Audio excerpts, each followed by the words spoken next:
Eu me afastei das redes sociais bastante. Minha vida se resumia basicamente em estudar bastante, estudei muito em 2020, e fazer exercício, e tentar ter um pouquinho mais de outras coisas, assim, tipo ir pro sítio, que eu sempre gostei muito de sítio, então ir pro sítio em alguns períodos. Eu fazia acompanhamento psicológico, né, nesse período aí, então foi um dos períodos que eu mais fiz, assim, me ajudou bastante.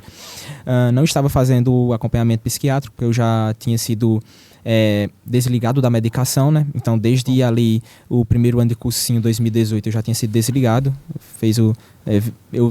Nós vimos, né, que a questão do tratamento já tinha surtido efeito e tal, já tinha saído da crise. E eu fui desligado aos poucos, assim, da medicação, então não estava mais precisando.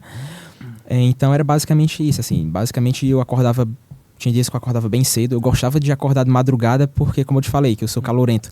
Então, à tarde era muito quente pra mim e eu rendia muito mais madrugada. Então, às vezes eu acordava 2 da manhã, assim, pra estudar.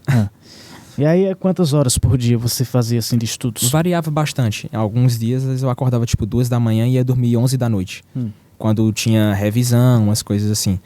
Mas era algo que era alguns dias da semana. Não é muito, digamos assim, saudável você tentar fazer isso a longo prazo. Tipo, sim, eu tentando fazer isso um pouco a longo prazo na universidade, eu tive uma pneumonia na última fase. Nossa. Então, tem que ter um pouco desse cuidado, né? De um pouco de equilíbrio ali. Então, nem ao céu, nem ao inferno, né?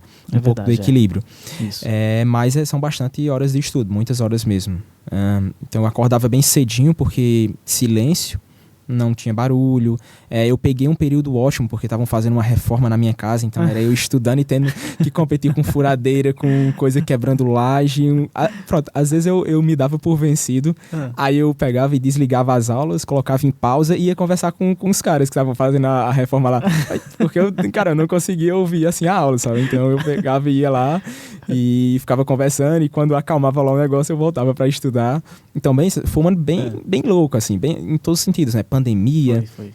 O ano que eu mais estudei, voltei para casa e tudo, tanto que o pessoal, assim, muita gente nem sabia que eu tava na cidade, porque, tipo, eu ficava mais dentro do quarto, mais estudando. Quando saía cedo para fazer uma caminhada, tipo 5 da manhã, saía para caminhar, correr, aí voltava a aula, começava às 7h30, então voltava ali para aula.